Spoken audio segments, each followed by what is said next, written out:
Courtney Weiner for GALvanize, and you're watching the Who Not Do series. Robert Klemko, thank you for joining me. We all know what your do is, and your do is incredible. You are an investigative sports reporter for Washington Post, covering plethora of things, and then you started USA Today, then Sports Illustrated. So I'm excited today, though, to find out about your who and not your do. So let's get started. Awesome. We talk a lot in GALvanize about the importance of knowing what your who is and how that's more important than what you do. But we also talk about how your who shifts, and especially during times like this. So what have you learned about who you are during these unprecedented times? Yeah, you caught me at a funny time because I think my who has shifted a lot. When I was at Sports Illustrated, I started out as somebody who focused on kind of the X's and O's of football, and I was really interested in writing and learning more about the game. And that's not to say I moved on from that. I still love football. I still love watching it. But my interest in journalism sort of shifted to writing about people who were vulnerable and writing about equity in sports. I would say this journey at the Post, where I've been able to help cover COVID and how it affects all different sorts of people across the country, and covering the protests and all the voices involved there, has really opened my eyes to kind of the kind of journalist that I want to be. If I never spend another day in a press box, that's okay with me. I would like to avoid being around kind of other reporters and media scrums and press conferences and things like that, because I think the stories are often in places where most reporters aren't willing to go. So my who has changed a lot just in the last year. This time last year, I was going to NFL training camps and really excited about that. And I don't know that I would be excited about that if that were even an option right now. You said you were reporting on the protests and COVID. So many reporters don't usually talk on their experience, but obviously as a Black reporter, you're going to the protest is kind of taking a look at your experience. How has that, was it an easy shift for you sharing your story within stories? Yeah, I have tried not to do that in kind of my foray into news, because I just, I don't feel super comfortable as a news writer. I haven't done it for very long. But at the same time, it's impossible to not have part of you be in a story. I think most of that happens with the story idea. I was in Tulsa watching the Black Lives Matter protesters walk through and seeing how the Trump families were talking to their kids that were there, and kind of overhearing people explaining to their kids what they were seeing. And obviously they're explaining it from their perspective. So in most cases, if you're a Trump rally goer, you don't have like a super positive or maybe even realistic view of what Black Lives Matter is about. So I wrote a story where I talked to the families about what they were telling their kids. That idea sort of came to me because, I'm thinking about, having kids. I'd like to have kids someday. I just got married at the end of last year. And beyond that, I'm multiracial, I'm biracial, I'm half Black, half white. And so these kinds of conversations about the world and these, two sides, and racial discrimination are something that I grew up with, and something that, my parents always discussed with myself and my brothers. So when I see people talking to their kids about these sort of important moments, it sort of clicked for me in maybe a way that it wouldn't click for somebody that was in a different place in their life. So I think my story is reflected in the story ideas, just to let those experiences guide the story ideas and the writing. I want to shift gears a little bit because, GALvanize, all about sisterhood. So I was going to ask who galvanized you, but when I was looking you up, I saw this awesome thread on your Twitter about your mother when she was retiring from Maryland.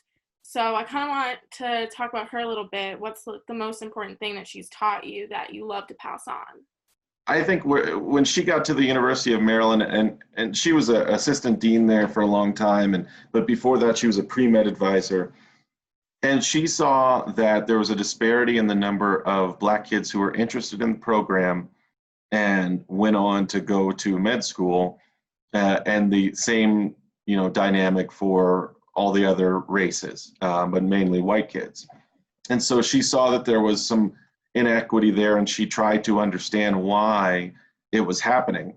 And over the course of mentoring students and mentoring other pre-med advisors, when she came in charge of pre-med advisors, and trying to build relationships with Black colleges, she bridged this gap. And so I always appreciated that about her career, and tried to kind of apply that lesson to what I was doing, in that I like to write about people that are vulnerable and try to understand why they're vulnerable, and what we can do to fix it. And so for me, for most of my career, that has been about minorities and the treatment of African Americans specifically. But it's obvious to me, covering the NFL, that women have it way harder covering major pro sports. I mean, just knowing people like Kaylin Kaler with Sports Illustrated, Emily Kaplan with ESPN, Jenny Vrentis with Sports Illustrated, and understanding kind of their struggles in covering the NFL, and how much more carefully they have to deal with sources. I've always been sensitive to that, and tried to speak up when I see something wrong in that realm. I think it's important for all of us who are in positions of power, and for me, covering sports as a man is a position of power, to try to share any sort of insight or knowledge or advice or resources or help to people that are disadvantaged, or at a natural disadvantage, covering something in an environment that can be hostile to them. And sports for a lot of female reporters can be a hostile environment. I just have one more question before we wrap up. What's the one thing right now, today, that gives you some hope?